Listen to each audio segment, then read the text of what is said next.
Hello, movie lovers, and welcome to my review for The Walking Dead Season 7, Episode 4. And this is going to be a spoilers review like everything else that I've been doing with The Walking Dead. But what I want to really get at is this. Okay, so this has been a 90-minute episode, 90 minutes. And usually whenever they say 90 minutes, it usually means with commercials. And this one actually had a lot of commercials with it. But I'm going to break this thing down to where I actually enjoyed this show.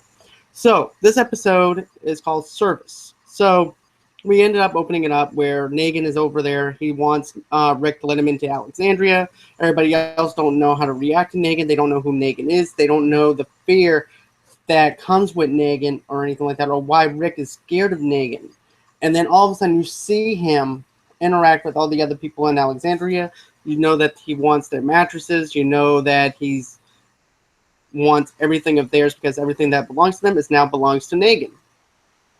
But there's a couple of things here that I need to talk over with. Number one, I like the flow of the show. I actually like this episode a lot because it actually gives you a lot more build up to how the people are going to react to Alexandria and how they're actually going to end up doing what they need to do in Alexandria to be able to try and beat Negan, if it's even possible to beat Negan. Now, there's also this other issue that I have where, well, not really an issue, but my favorite moments is this. Whenever Negan sees Father Gabriel, Father Gabriel one's up, sneaking up behind him, and he tells him that you're weird as shit. And I actually like that. I actually thought that was actually pretty funny to actually bring some humor into his dark character. Another thing too is Carl just needs to go in and sit his butt down somewhere because hello, Carl, you had your hand strapped down to where you couldn't move it, to where your dad was going to go on ahead and chop your hand off and everything, and then you're going to wind up pointing a gun at Negan's people and acting like you're all big and bad and everything, when in reality you're gonna end up causing somebody else to die, or you're gonna wind up causing yourself to die, one or the other. But you do not do this at this point in time to try and do something about Negan whenever you're outnumbered. Another thing I liked was you actually got to see Rick hold Lucille for the first time because Negan wanted him to hold Lucille. So I think that was a control issue to actually wear him down, to actually see where he stood with Negan as far as things go. And you can actually tell Rick is very conflicted. He's at one point he wants to hit Negan. The other point, he doesn't want to hit him because he's afraid what he's going to bring to the group. He's afraid that he's going to cause others to die. So he refrains from actually killing him. Then we actually see Daryl ward down because the way he was tortured last Sunday's episode, and you actually get to see where he doesn't really interact with anybody. He's really not even talking to anybody at all. And then you also see the douchebag Dwight, who says, well, and you cooperate with us, you get your stuff back. So that actually gives me the speculation of this.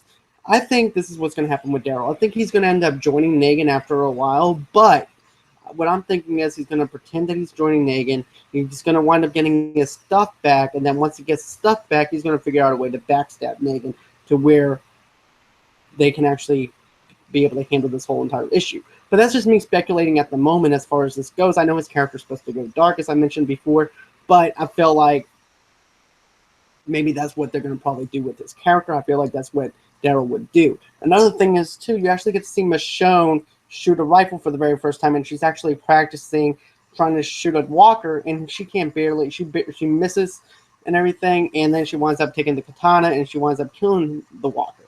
But then you actually see a deer laying inside the woods, and, I think this is actually a perfect thing here because of the fact that that deer is tainted, so therefore she gave Negan's crew tainted meat, just like Ezekiel did. And I think that's actually going to play an important role into this thing because of the fact that they think this is fresh meat when really it's not fresh meat at all, and it's tainted meat. So therefore, that's going to end up doing something later on to their group. And it's also going to have some repercussions, I think, later on between Ezekiel and also Rick's group because they're actually giving them tainted meat. Another thing, too, that I actually like was the fact that this is the very first time Rick has actually talked about his daughter, and he knows that his daughter's not Shane, but that's the only thing that he has of his wife. That's the only thing he has of his friend, and he's holding on to her because of the fact that he loves her. And I thought that was something meaningful. There was a lot of strength there that I actually thought that was actually well thought out.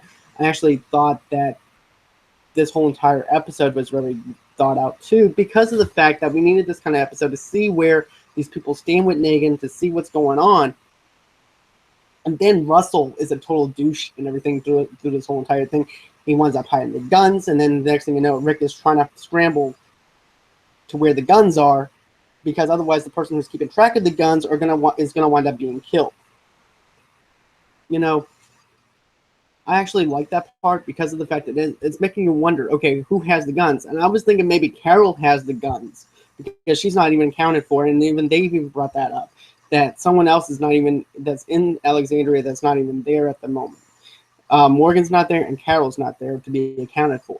And then I also like the surprise element here too. The surprise thing is Maggie is. They ended up thinking that Maggie is dead, so you have the element of surprise there, to where, you know, Maggie can show up at any given moment, and she can come with the cavalry if she needed to. That's what I'm thinking. But I'm hoping that while she goes up to the hilltop, when we see Negan, based on the previews and everything, I'm hoping that she doesn't come cross with Negan or anything like that while she's up there, because that's going to be very crucial for her. And it also puts her in danger, and also puts the hilltop people in danger too, and also puts Alexandria in trouble, because Rick lied to them, and so did Father Gabriel. And I just feel like, you know, something could actually happen with her. He might wind up killing her, or he might wind up killing somebody else from that group to prove a point. And again, Rick is still struggling too, because he's conflicted. He wants to stand up for what's right, like he usually does, and fight. And what else I get is this, okay? All last season, he was teaching these people how to survive, how to fight, and now he's having to unteach them what he taught them, so that way they can cooperate with Negan. And Negan actually gave them left their food, but they took the ammunition, they took everything of theirs, they even burned the mattresses and everything else that they gave them. And I thought that was very satanic. I thought that was something that was really, really bad. I can understand using it for themselves or anything like that, but just to burn it, just to take something away from them to where they're going to be broken down and weak. Now that's evil. That's just pure evil. But it works for Negan. It works for these characters, and I like where they're going with that. And then, what else I like is too, you actually see Rosita going over there, killing a bunch of zombies, and you're like, what the heck is going on with this? Why is she doing that? Then you wind up finding out that she's actually taking weapons off of the walkers. And I actually like that because it's something different, something that we didn't see before. Because other than that, it looks very repetitive. And because it looks repetitive, I was like, okay, this is, we already saw this before. But it was totally different because she's taking something that used to belong to somebody that used to be alive that's now a walker. So I thought that was an interesting turn twist for that. And, you know, I'm wondering why it's only one gun. It's only one gun. It's not like they have several guns. To Eugene for like the final thing here, and goes, I need you to make me a bullet. Okay, you have one gun. What are you gonna do? Have several bullets for one gun when you have several other people that are against you? Unless you're gonna scavenge for more weapons. That'll be the only way I see it working, unless Michonne actually hid some more weapons that we do not know about. That would be another thing that I would have to actually consider too. But you can see everybody else is actually trying to sneak things around, trying to actually play it cool, when really they're actually trying to figure out ways to actually get around things. But this is just my view. This is just how I'm thinking things out. But to me, this is a solid episode. You actually needed to have something like this to where it had like a lot of growth to know what's going on. And then my biggest thing too is I thought for sure that Daryl was going to probably join Rick again in Alexandria. Gives Daryl that chance. He goes, well, let's see what he has to say. He doesn't say anything. He goes back with Negan. And then that's pretty much the end of the whole entire thing. But man, we actually get to see how evil and vindictive he is. We actually get to see everybody cut down to size, and we actually get to see how these people from Alexandria are acting. So, with that being said, tell me what you guys think. Did you like this episode? What didn't you like about this episode? What worked for you? What didn't? And also, tell me below. Don't forget to leave a thumbs up and don't forget to subscribe. And until next time, bye-bye.